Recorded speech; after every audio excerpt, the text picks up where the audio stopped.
Good evening, everyone, and thanks for joining me. I'm Chip Cosby, and this is a Cn2 Sports documentary. Only 5 teams in the glorious history of Kentucky high school basketball have won back-to-back state championships. Lexington High School was the first, winning 3 straight in 1918, 19, and 20, followed by Ashland in 1933 and 34, Seneca in 1963-64, and Mayle in 1970 and 71. It's been nearly 21 years since the last team won 2 straight titles. Tonight we'll take an up-close look at those last 2 teams with back-to-back championships, the 1990 and 91 Fairdale High School Bulldogs.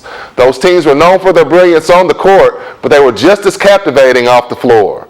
Together, these teammates were able to win it all twice, and they brought 2 very different communities together. But the road to victory was filled with twists and turns. Over the next hour, we'll take a look at everything that shaped the thrill ride that was Fairdale basketball in the 1990s. And we'll tell you what the key members of those teams are up to these days. Morris, and Mo says it's time to take the Air Express for 21 points. Fairdale dusts Bryan Station 81-53 for a 27-4 record. This game was pitted as a matchup between 3 Mr. Basketball candidates. One of them is Fairdale's Jermaine Brown, who scored 15 while sitting out much of the first half. Once Jermaine Brown sky over everyone, he'll make the outlet pass to Turner, and this is why they're ranked number 1 in the state as Fairdale rolls over Tollsboro tonight on the. Fairdale's so tough. They are. They can bring 8 or 9 people in the ball game, and every one of them seems to be a clone of the other one, and they just they're tough. Dave's going to be coming down on this. This is a very tough shot to stop. Yeah. Okay, so he had 23 and Fairdale beat Central 84-76. Fairdale's Jermaine Brown is going to say, son, this is how it's done. Should they again make it all the way to the state championship, they'll play 9 games in postseason, giving them a total of 41 games this year. We'd have to check the record books, but that may be a high school record. Fairdale is a community located in southern Jefferson County. Longtime residents describe Fairdale as both a working class and close-knit community. Nearly 8,000 people live in Fairdale, with less than 1% of the population being African American. Ty Scroggins, who lettered in both football and basketball at Fairdale, grew up in Fairdale as one of only 2 black families in the neighborhood. I started my whole career at Fairdale. I was born and raised out there. My parents were born and raised, and my grandparents. Me and Tony Elam were the only 2 black kids out there, 2 black families out there. So it was tough at times. We had to go through some of the stuff with the Klan going down the street. The Southwick Community Center was located in the heart of the Southwick Projects in Louisville's West End.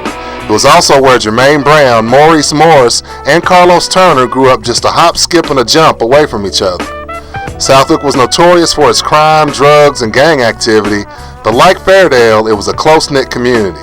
Sports, particularly basketball, was an escape for Southwick youth. First thing, people think about is, Southwick, projects, ghetto, the crime. I mean, it was there, but, growing up in it, I guess you didn't see all that, especially at a young age, because you really wasn't involved in it or anything like that. We just pretty much played and had fun, went to school and did what we had to do. I mean, our parents did a good job of just, we were poor, but, they made us feel like we was the richest kids in the world. We had each other. It was a lot of love, family bonds are strong where we come from. For the most part, I only got fond memories of it. But we found a way of finding that avenue of playing basketball and playing all the time, so we didn't have to deal with the other pressures of stress that was going to come no matter what you did. So for us, growing up, everybody grows up around poverty. In our neighborhood, it was poverty, drugs, craziness that was going on, but I think our passion was being the best in our neighborhood. The Southwick Community Center was overflowing with basketball talent at the time. In addition to Morris, Brown, and Turner, Southwick also produced Tony Wheat, the starting point guard on Fairdale's 1990 state title team, and Derek Anderson, who played at Dawson and went on to an 11-year NBA career, along with several other players who were standouts at local schools. By the time Brown and Morris were in the 8th grade, they were household names with every high school coach in the Louisville area. The city was abuzz over the 2 middle school phenoms who were throwing down dunks on a regular basis at Williams Middle School. Anderson, who was a year behind Brown and Morris, was the starting point guard on that team. That middle school team, to me, I've never seen like the other guys before. I'm sure they were great teams. but I've never seen a team like that at that young age dominate and have fun doing it. When Brown and Morris enrolled at Fairdale as ninth graders, the entire community knew the program could be on the verge of something special. When they came in as freshmen, I just couldn't believe it. Two of the greatest players and greatest kids, you know, and they're twice as good at people as they are players. And that's what makes it such a joy. I think I know what he's going to do most of the time, and he's going to know what I do. And we just, like, you know, communicate, and we just know where each other's going to be at, you know, most of the time. I know a lot of times you say, man, where's he throwing the ball? And the next thing you know, one of the other ones will come out of there, and there it is. Being as close as they are, Brown and Morris generally agree on most everything. But there is some disagreement as to how they first got to know each other. We had some kind of prize the teacher would give us, and she's like, I bet she gave us $3, man. And that day, Maurice had brought that little jar of Kool-Aid with sugar in it, you know. And he tried to calm me out of it, but he tried to ask me to give me the money for that. I think it was a girl. He was messing with some girl. I think he was messing with some girl in the 4th grade that, you know. And I was, trying to talk to her too. So when they came here, it just kind of upped everybody's confidence in athletics rose when those two guys came. We knew good things were in store if we could keep everybody together and develop some chemistry and some great camaraderie among the team. We knew that things should be very special. We weren't sure it was going to come their junior year, but it certainly did. They all started out together as freshmen, and that one bunch. And they you could just tell in the beginning that they were a unique bunch of kids and they were going to go somewhere. Cheerleaders liked it as Mo Morris takes the Air Express. Oh, man! Morris immediately cracked the starting lineup as a freshman. Maurice Morris with the pass to assist to Jermaine Brown. Brown scored 16 big points. While Brown was the sixth man. Morris was a 6'2" left-hander whose basketball skill and physical maturity was beyond his years. As a young child, he was given the nickname Killer due to his prowess on the court. I was maybe 4, 5. I was yay big. I'm playing with kids 9, 10, 11, 12, 13. It's like, who is this kid? This kid I heard, he could play. Oh, we gonna call him Killer because he's out there killing them. He's killing them. So I picked that up kind of before I even moved down there, and it just kind of stuck with me. And then Jermaine Brown put the icing on the cake. Brown had not yet come into his own as a basketball player, but he was perhaps one of the most physically gifted athletes to ever come through the Bluegrass State. Before basketball season even started, he was asked to join the varsity football team after a couple of key players were injured. So the next day he came to practice, and on Friday night as a freshman he was defensive back. He had 2 interceptions his very first game. Then it was time for basketball. On most teams, 2 freshmen coming in playing such key roles would upset the older veteran players. But the talent of Morris and Brown was evident. To be honest, we was just better. We was better than him. I mean, and coach gave us an opportunity. It wasn't like when he came in, oh, you got the spot. We did work for what we got. The talent was just unbelievable. I mean, just obvious, yes, and we had talent then as well. But it was just obvious, and then these guys were just gamers, man. They came in and practice and games, and just, it was unbelievable what they were, as a freshman, what they were able to accomplish. Dwags turned to guys like Carlos Turner, 30 points, 11 rebounds, 5 assists, and 7 steals tonight. That's all one guy. The following year in 1989, Coach Harden anticipated the arrival of another freshman phenom in Carlos Turner, a smooth 6'6" player with guard skills. The Bulldogs were one of the state's top teams in 1989, but suffered a painful loss to PRP in the 6th region championship game. Harden and the players knew that 1990 would be their year. It hurt so bad. The whole team was just in the back, in the locker room, just bawling, just crying, and it was like, man, next year, man, we gonna win it all. We just gonna take state. But we knew we had the players. We knew we had a good core of kids. We knew that we all hung around. We knew each other's game. We knew chemistry. So it was just like, man, we just gonna make this work, and the next year we gonna win state. And we said that in the locker room after that loss that night. The Bulldogs quickly established themselves as the team to beat in 1990, winning the prestigious King of the Bluegrass and LIT tournaments. In addition to the big three of Brown, Morris, and Turner, the Bulldogs had 3 capable seniors in center Terry Jenkins, swingman Ty Scroggins, and Wheat, the point guard. All that year, we kind of grew. We were already close, but that year we kind of grew a little more closer, because we've been through that loss the last 2 years. We done got beat. Now the goal was kind of set, all the pressure was put on us because going into the season, number 1 ranking is kind of with that bullseye, had the bullseye on your back. So everybody was out to get you, even though we hadn't done anything. We're not the defending state champions and nothing, we haven't even been to the state tournament yet, to get a taste of that. This time, Fairdale emerged from the brutal 6 region and will get that taste of the Sweet 16. It was billed as a dog fight. It was the Fairdale Bulldogs in white against the Male Bulldogs in gold. Fairdale's dogs would have more bite. Jermaine Brown gets the loose ball, the layup. Fairdale is up by 14 early. Male could have its moments. Chris Korn helps cut the deficit with 3 at the end of the first quarter. But Fairdale never let down. Male just really couldn't catch up. Carlos Turner buries 3 of his own for Fairdale. Stan Harden's Fairdale troops advance with the 80-64 state boys basketball title. The Bulldogs' latest victim is Owensboro Apollo. It was in the Sweet 16 quarterfinals tonight at Freedom Hall, where Fairdale was in the darker tops and showing a ton of ability. Dominated despite being forced into a slow-down half-court game by the Eagles. Jermaine Brown with that basket and foul. He had 17 points. The Bulldogs found a bunch of success inside, so made the most of it. Maurice Morris for Fairdale's biggest lead of the game, 19. It was 32-13 Fairdale in the third. Morris was part of a 12-2 Fairdale run. He goes in for another as Fairdale goes on to beat Owensboro Apollo 51-33. Terry Jenkins added 11 rebounds. Bulldogs are now 31-4 on the year.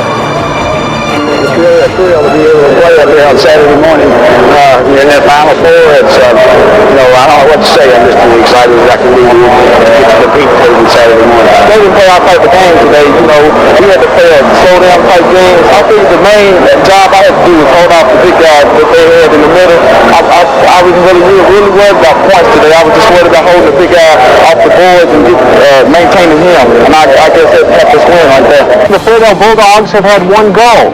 They felt their season would only be successful if they won the Sweet 16.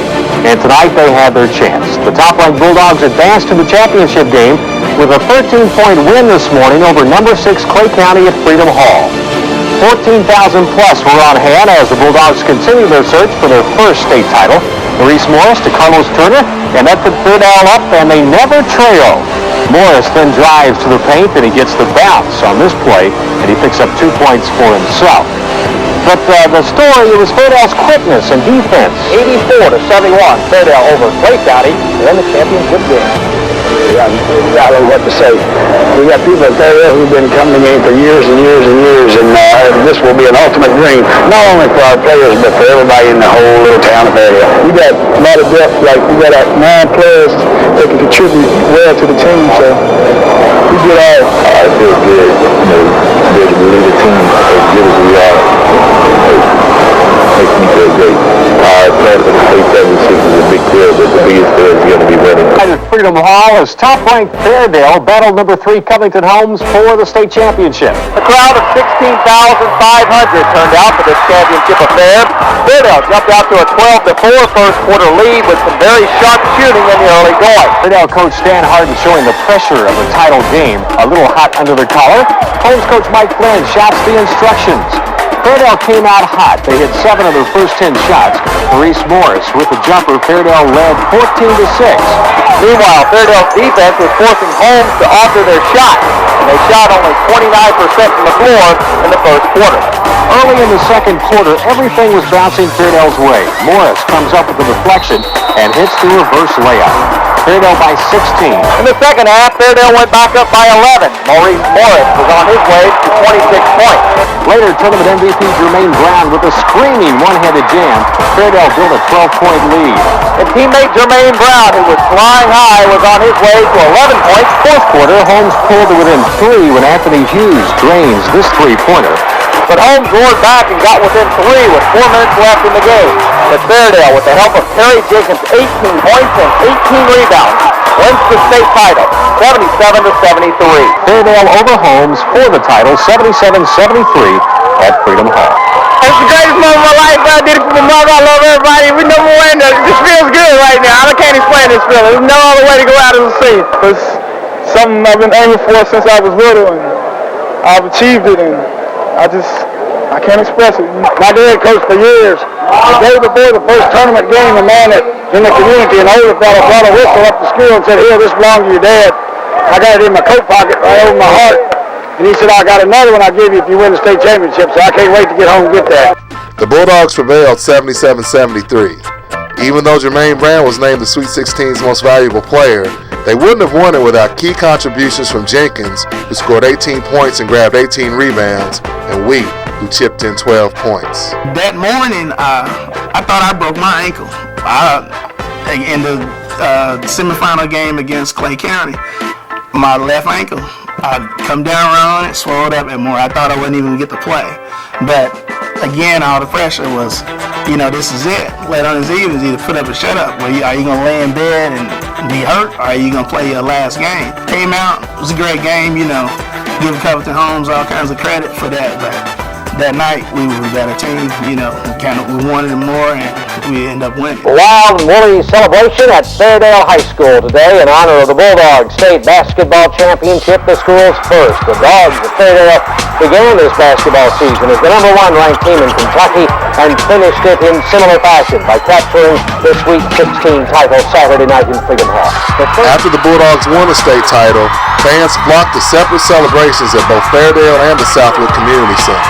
And it wasn't long after the Nets were cut down in 1990, the talk of the Bulldogs becoming the first team to repeat since Mayo did it 20 years earlier started to surface. And why not? Brown, Morris, and Turner all returned. Senior Jeff Thompson stepped in and replaced Wheat's steady hand at the point guard position, and two other solid seniors, Sean Bishop and Tim Comstock, helped fill the void left by Jenkins at center. And even though Morris, Brown, and Turner were the stars, Fairdale was an unselfish team that got contributions from everybody. They were the preseason #1 team in the state. Fairdale was also ranked nationally after testing its mettle in the competitive summer AAU circuit. In addition to great talent, the Bulldogs also had great chemistry.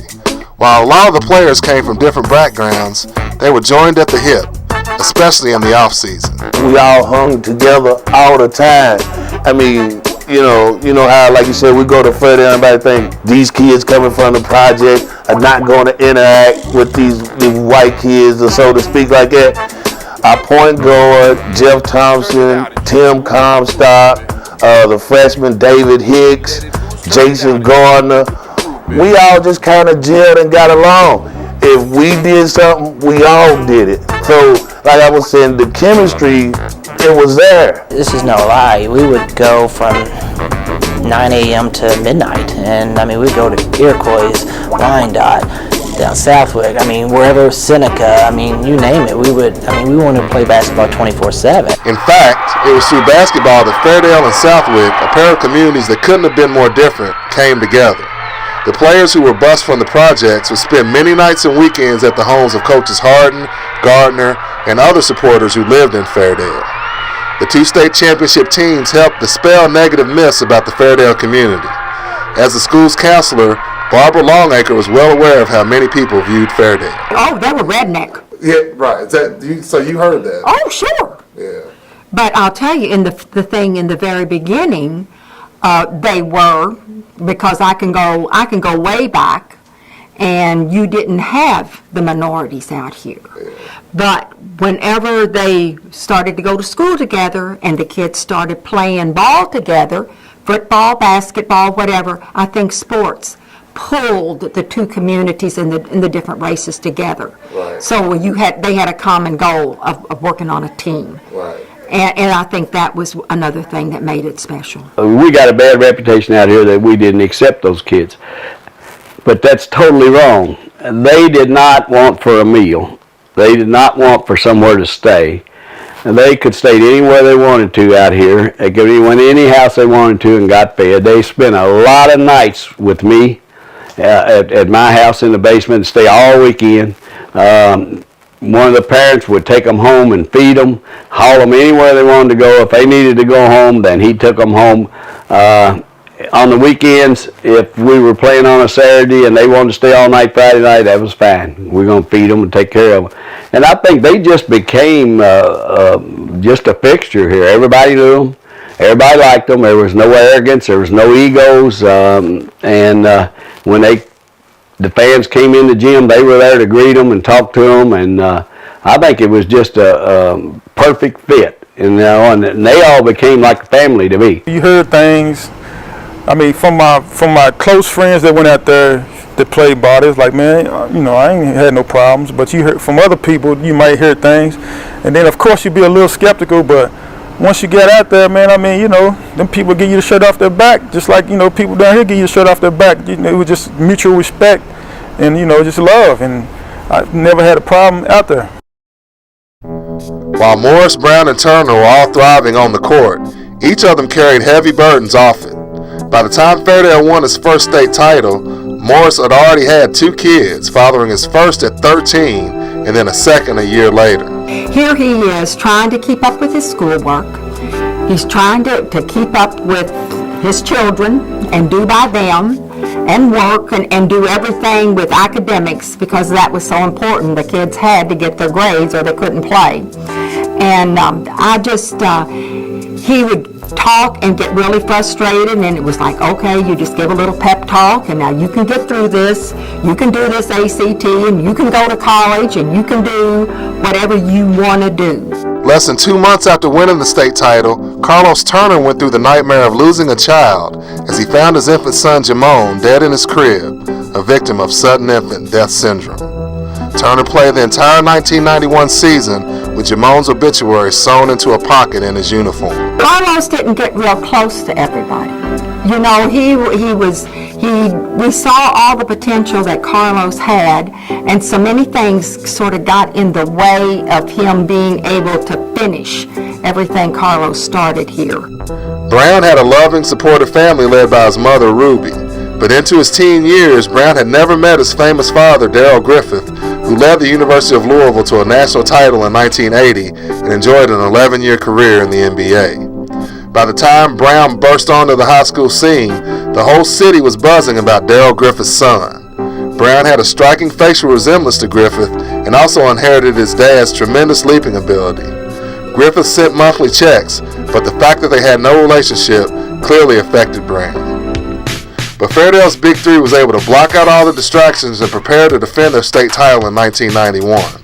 Not only were the Bulldogs one of the country's best, they played with the kind of flair usually reserved for college and NBA teams. Each game contained several high-flying dunks, and Brown, Morris, and Turner could throw it down with the best of them. And it got to be where here, man, they went to the game.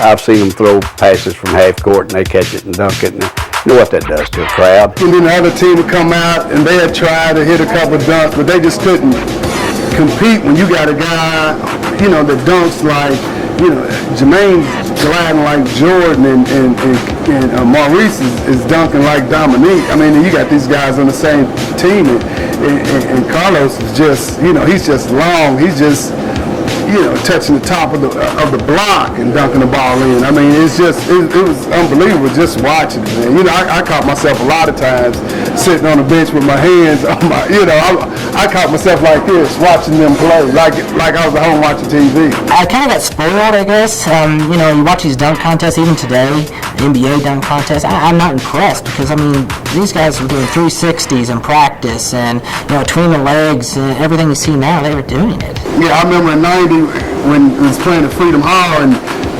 Jermaine, the guy from Covington Homes, set up for a charge. And Jermaine just...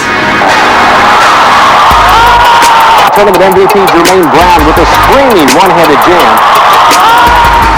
Jermaine probably charged him, but he jumped him so far back and he was outside the paint. The referee called it a block. Because it was unbelievable, to see that. The Fairdale players were bona fide rock stars and had climbed to number 5 in the nation. Their toughest test to date had been a 3-point win over Tate's Creek. The game was indeed a thriller with plenty of nice moves. Here, John Martin makes a nice play for Tate's Creek.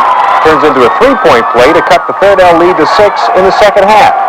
Then a few minutes later, Jermaine Brown turns it up a notch. Now you watch this move as Brown does the 360, and somehow the ball goes in.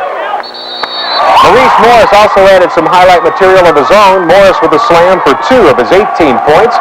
Fairdale led by 11. and they hang on to take the tourney with a 69-66 win. The Bulldogs are now 5-0 on the season.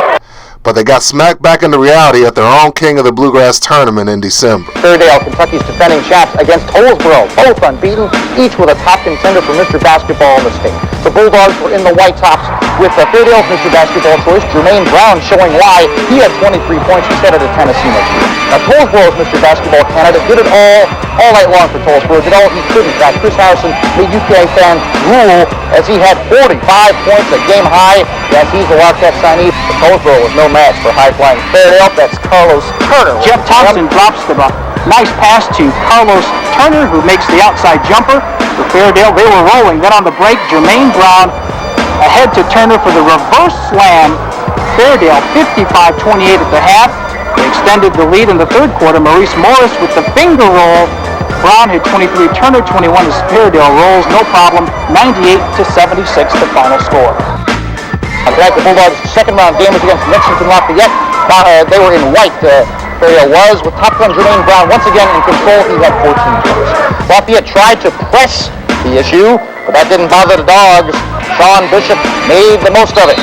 Yes, and the foul. Maurice Morris had a big night as well, as he will drill a three-pointer as the first quarter wound down. Fairdale was up 21-7. Tony Clay in a perfect position for the Slammerino, and come on. Fairdale's Jermaine Brown is going to say, son, this is how it's done. And what's typical Bulldog basketball? Once again, monstrous on defense, as it always is. It sets up the Dogs' offense to Maurice Morris. He had 16 points, 10 rebounds. Fairdale's 9-0 with an 81-56 win over Lafayette, advancing to the semis. These are the semifinals tonight. Off the opening tip, Maurice Morris to Carlos Turner for the dunk for Fairdale. Fairdale had their hands full with Cathedral Prep of Erie, Pennsylvania. Just Paul Sandlock gets the steal and the bucket on the other end. Then in the second quarter, Morris went nuts on defense and on offense. Watch. Oh, man, this is good or what? But the visitors from Erie, Pennsylvania, Cathedral Prep, kept in it. Jim Hamilton, the three-pointer there, and Cathedral led 35-33 at the half. The Dogs go up for good as Sean Bishop gets the lay-in off the nice pass from Comstock. Bishop threw in 18. Bulldogs knocked off Cathedral Prep tonight, 70-65 in the first of two semifinals. In the other semi, Tate's Creek has defeated Mayo 100-83. Hall of Fame tournament in Lexington. Tonight it was the King of the Bluegrass on the Bulldogs' home turf. But the home team saw their 25-game winning streak come to an end. The first loss of the season tonight, knocked off by Tate's Creek in the championship of the King of the Bluegrass tournament. Bill Henderson will move on the inside for the Commodores as they grab the early lead over Fairdale. Fairdale came out doing what they do best, applying pressure, running, and jamming. Jermaine Brown had 23 points. Maurice Morris chipped in with 21 points, but Tate's Creek was red hot from the outside.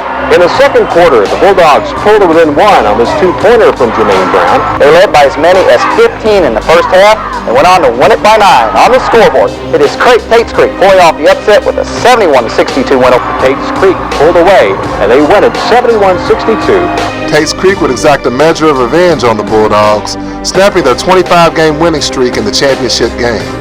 Tate's Creek featured Darren Horn, who would later go on to coach at Western Kentucky and South Carolina. We had beaten Tate's Creek in the Hall of Fame game at Memorial Coliseum in early December. Came here to play them. They left us, buddy, in the finals of the King of the Bluegrass, and that was a wake-up call to these guys because we were rolling along pretty well, getting pretty comfortable, and probably that woke us up a whole lot. Refocused, the Bulldogs managed to take each opponent's best shot every night and made it to a second straight state tournament. The Bulldogs, well, they are so tough, they go to Rep Arena as 6th region champs with a 33-4 record. They opened the tournament against 12th region champ Laurel County Thursday at 9. For 6 of them, it's their last high school game tonight they get beat. So, they're winners. They want to go out winners. They're great kids. They've, in the last 2 years, right now we're 66-8. And that's a phenomenal record. But, it seems like if we don't win the state championship, this is not a successful season. The Bulldogs beat Laurel County, Corbin, and Bowling Green to make it to the state title game.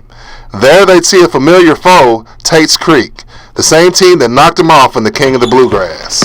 There had not been back-to-back winners in the boys state tournament in 20 years. Things were shaky for the Dogs in the early going. Robbie Brown of Tates Creek will score on the three-pointer, and Creek went up 10-4 as they controlled the first quarter. Jermaine Brown gets three the old-fashioned way, and Fairdale will go up by 4 at the half. They led by 4 at the intermission, and then increased their lead to 15. Then at the end of the third quarter, that three-pointer by Carlos Turner, a 9-point advantage, 48-39 for Fairdale. But then Tates Creek made their run. Led by Darren Horns, 23 points. The Commodores pulled within 2 points. The biggest play of the game, Tates Creek coming down the pike here. Darren Horn will score 2 of his 23, but Jermaine Brown is called for his 5th foul. He had to watch out the rest of the way. Maurice Morris and Jermaine Brown went to the bench, each with 4 fouls. But Stan Harden's Bulldogs will see this one come down to the final minutes in Rupp Arena. Tates Creek didn't die. Keith Willard with a 3 as Tates Creek hangs tough in this one. 2 minutes to go in the contest. They got a free throw to go up by 3. Tates Creek had a chance with a three-pointer by Paul Burchett, but he misses. The rebound is claimed by Chris Kelso, and he is fouled. Well, they go to the free throw line with 3 seconds to go, and he nails one of the 2. So there's a 4-point advantage, and nothing Tates Creek could do. They just heave it up. Last best desperation, even it goes, it wouldn't have done any good as Fairdale celebrates its back-to-back state championship 67-63. Take a look and listen.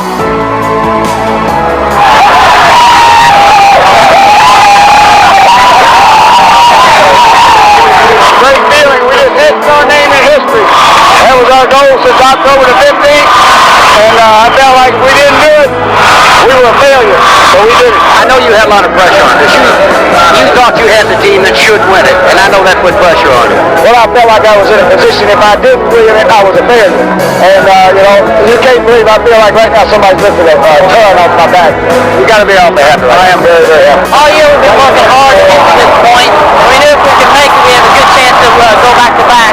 Were you worried when they went to the bench? Not really, because all year the subs have been coming in doing a great job.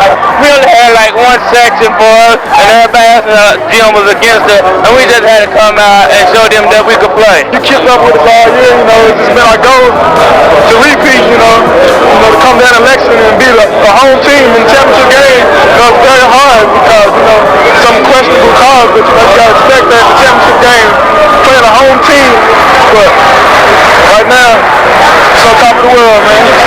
Fairdale's back-to-back hopes appeared in jeopardy when Brown and Morris had to sit for much of the second half with 4 fouls. But Turner, the precocious junior, carried the team with its other 2 stars on the bench and helped preserve Fairdale's lead. Carlos took over. Carlos took over in that Tates Creek game. He took over for us for a little while in that game during the spurts. And once we got back in, we just kind of held it down and did what we're supposed to do. Brown was named the Sweet 16 MVP for the 2nd straight year and was joined by Morris and Turner on the all-tournament team. Harden spoke of the pressure that came with expectations of a repeat. Of course, we're going back to the state tournament, and all of the talk is repeat. And that's, to me, boy, I told somebody after the fight championship game, seemed like somebody took a 500-pound weight off my shoulders. I just knowing I had everybody back, knowing I had the best team in the state of Kentucky, and for us not to win it, I just felt like I was a failure. Not them, me. I would have been the failure. I think they had pressure, but I think they also had a lot of confidence in themselves. They weren't cocky or nothing, but they had that savvy that they knew they were good. As you might imagine, there was quite a celebration at Fairdale tonight. 1, 2, 3.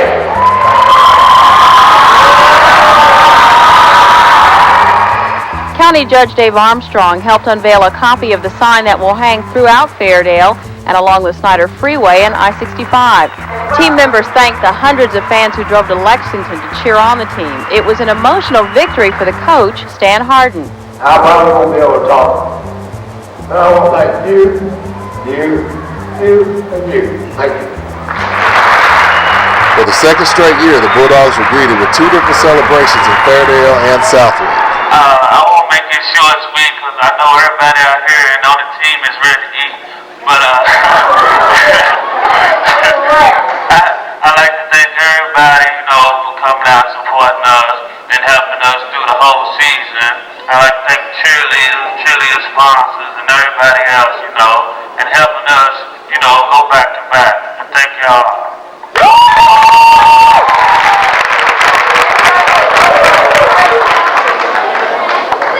Well, first of all, I'd just like to thank my family for showing support for me for my 4 years.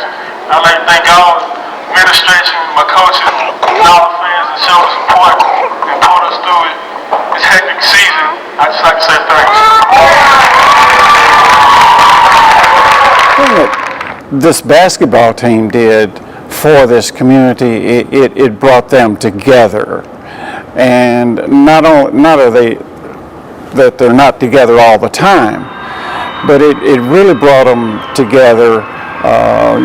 You would drive down through Fairdale and you'd see the basketball team on the billboard of the business and so on. They were all involved in it, and it was probably one of the greatest happenings that happened to this community that I remember. After graduating from Fairdale, Morris enrolled at Barton Community College in Kansas before returning home to Louisville to play for Sullivan. From there, he was a 2-year starter on Southern Miss teams that went to back-to-back NITs under MK Turk. Morris considered trying out for the NBA or pursuing a career overseas, but now with 3 mouths to feed and a mother trying to overcome a drug addiction, he decided to end his hoop dreams and return to Louisville. Yeah, it was tough because I love the game. I love to play. But, I mean, you got to think reality is life. I mean, I got 2 boys here that needs provided for and taken care of. Am I going to do this? I'll leave them again. I mean, knowing that if I'd have made it financially, I'd have been able to take care of them.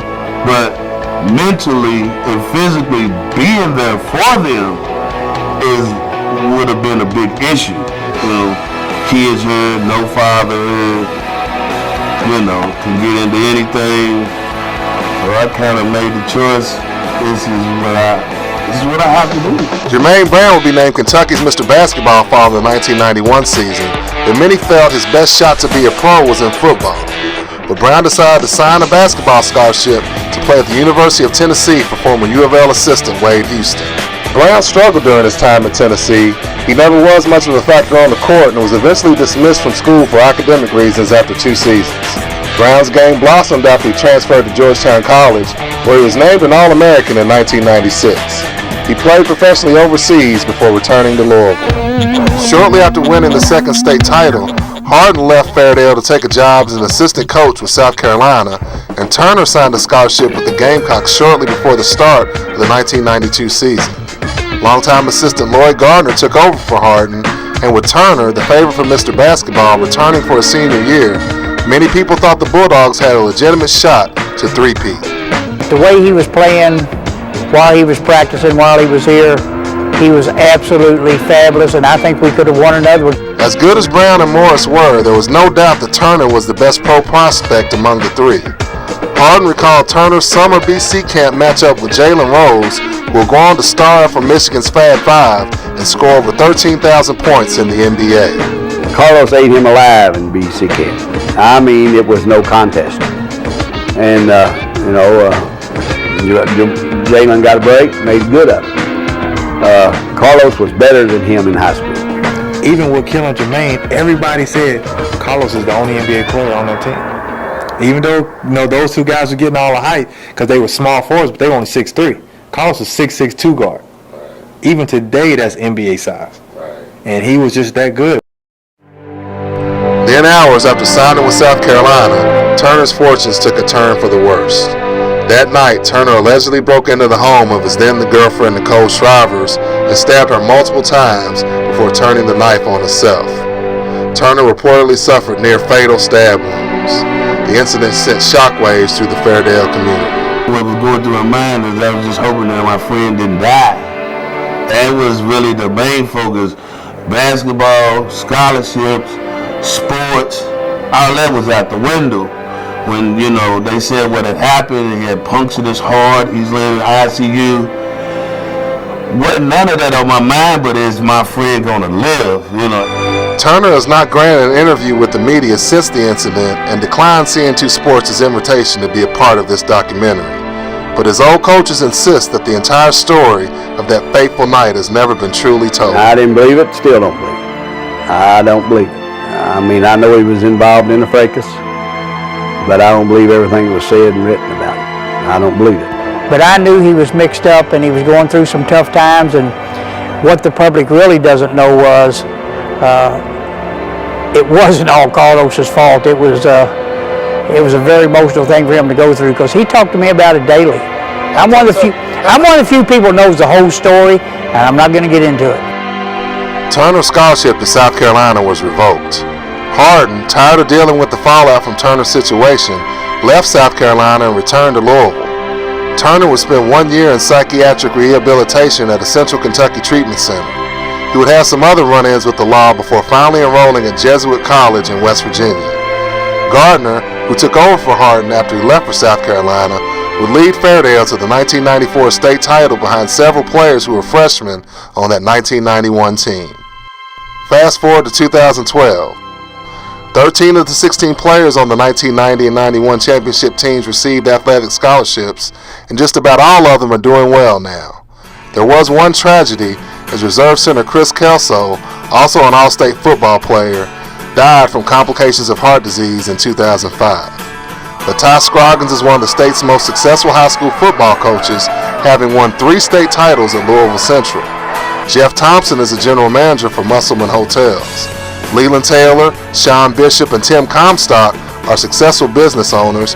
Tony Wheat works and lives in Louisville with his wife and kids. The big three of Brown, Morris, and Turner are also doing well. Maurice Morris is a manager at a downtown Louisville hotel. His oldest son, Maurice, earned a football scholarship to the University of Kentucky, and his youngest son, Quintrell, just completed an outstanding sophomore season playing basketball at Southeastern Illinois Junior College. Morris said his 3 children are his proudest accomplishment. If you look back, you think a young man coming up in Southwick, Cotter Homes, Clarksdale, wherever I may have come from, 13, have your first child, turn around, have another one at 14, then turn around, have another one at 18. You got 3 of them, 2 of them in college, one's working. I mean, I can't really ask for nothing better. I just want them to, to grow up, be good citizens, and, do what they have to do for theirs. And while people still call him Killer occasionally, Morris prefers to go simply by Mo these days. It symbolizes a change, because I think the Killer was kind of wild, feisty, maybe a little arrogant on that basketball court. Can't nobody beat me, I'm Killer, this, to where Mo is kind of more of a settled, calm, collective, grandkids, that era. So there's a change, there's a growth span in there. Jermaine Brown is the manager of the warehouse and distribution center of a local furniture store, where he works for ex-U of L star Scooter McCray. He now has a relationship with his father, Griffith, and is married with 3 children of his own. 2 of his kids are on academic scholarships at the University of Kentucky, with Jermaine Jr., an aspiring opera singer. I feel good and proud. They're straight A students, make the dean's list. Jermaine's down there on the opera scholarship. He sings opera. None of the former players are in current contact with Turner, but by all accounts he's doing well. He graduated from Jesuit College, lives in Dayton, is married, and coaches his son's AAU team. Harden and Gardner both said that while everyone has gone their separate ways, those Fairdale teams will always remain a family. Every one of those guys had a problem at one time or another during their lifetime, young lifetime. But every one of them have overcome everything that's ever happened to them, and they're all doing really, really well. We have stuck with those kids. We've stuck by them. You don't ever lose them. Even the kids that did win state championships, when you're a coach and have a special bond with those kids, you don't lose those kids. They come back to you forever, and you get phone calls, and you try to keep in touch with them. But they've all gotten over their problems, worked through their problems, and are very good citizens today, and we're very proud of that. You are what you've been through, and I'm pretty confident about me being a good person, because I've been through some things, and I wouldn't change nothing about my life.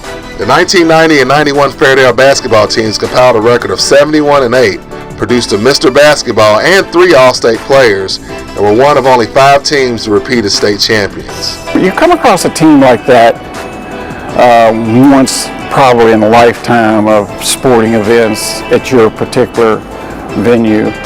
As a coach, you probably come across the teams like that once in a lifetime of coaching. Bob White, who has covered high school sports for the Louisville Courier-Journal since 1962, ranked Fairdale among the top 5 teams of all time and said their impact went beyond the basketball court.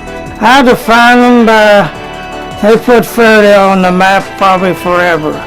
What they did, I don't think people will forget for a long time. I think people were tickled to death for them to win it. I don't think they've ever forgotten that. I think Lloyd Gardner and Stan Harden still hold their head up high. And that legacy that they had, it will never be repeated. I mean, to get back-to-back titles with that same format, same team, same players sticking together, that's impossible to do. But many players on that team feel like their accomplishments haven't been properly recognized. Some of the other guys that are so-called that come through here that have done some good, they do all type of stories on some of these guys, you know what I mean? And it seems like we just left in the dark. Right. Like we the black sheep of Kentucky as far as that basketball. You know, when you go to the state tournament, we have never been asked to come back, to stand on the court, never introduced us and saying, this is the 20-year anniversary of the back-to-back state tournament. This is none of that. We have been to no banquets. We have not been recognized in the, Kentucky Hall of Fame. You got DeJuan Wheat. He went to Louisville. He's in the Kentucky Hall of Fame for University of Louisville. But as far as doing that Fairdale thing, we have not had a recognition of any kind. I mean, just amongst your peers, I mean, they know, because, you know, they played us and, you know, they see what we accomplished. I mean, I figure it'll come eventually. I mean, like I said, you know, I mean, undeniably, they can't take none of that away from us. And, you know, they gotta respect it. But, I mean, at the end of the day, you know, 2 back-to-back state champions don't happen all the time, so I mean it speaks for itself. I don't think they was tougher than us. I don't think nobody was better than us. I don't, personally, you know, and that's my own opinion. But nobody could touch it. When we was freshmen, we used to go scrimmage Allen Houston and out there at Dallas. I mean, I ain't gonna say the word, but y'all held y'all's own. Yeah, to the fullest. When any and everywhere we went, our eyes was on us.